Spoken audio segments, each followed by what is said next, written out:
স্কুলের টিফিন বিরতিতে বের হয়েছিল ষষ্ঠ শ্রেণীর শিক্ষার্থী ইথান আহমেদ, কিন্তু মুহূর্তের মধ্যেই সংঘর্ষের মধ্যে পড়ে তার পিঠে লাগে গুলি। রক্তাক্ত অবস্থায় তাকে উদ্ধার করে প্রথমে কুমিল্লা মেডিকেল কলেজ হাসপাতালে, পরে উন্নত চিকিৎসার জন্য পাঠানো হয় ঢাকায়।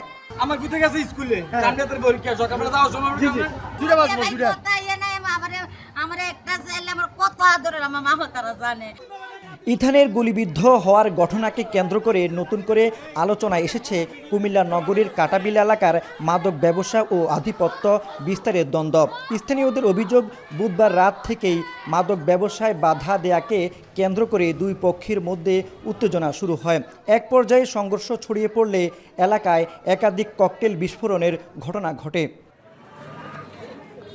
রাতভর উত্তেজনার পর বৃহস্পতিবার সকালে কাটাবিল রফিকউদ্দিন মেমোরিয়াল স্কুলের সামনে মাদক বিরোধী মানববন্ধন করেন স্থানীয় বাসিন্দারা। তারা জানান, মানববন্ধনের কয়েক ঘন্টার মধ্যে এর আয়োজক ও অংশগ্রহণকারীদের বাড়িঘরে হামলা চালায় একদল অস্ত্রধারী।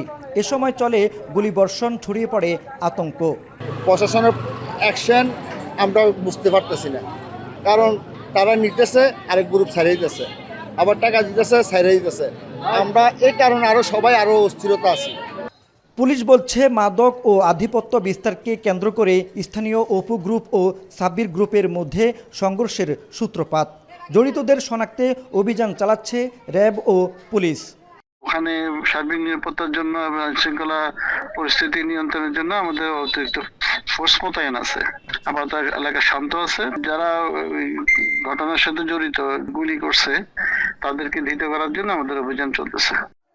দিনের আলোতে প্রকাশ্যে গুলিবর্ষণ ও হামলার ঘটনায় আতঙ্কিত হয়ে পড়েছে স্থানীয় বাসিন্দারা। বর্তমানে পরিস্থিতি নিয়ন্ত্রণে মোতায়েন রয়েছে অতিরিক্ত পুলিশ সদস্য। মাসুদ আলম, এখন, কুমিল্লা।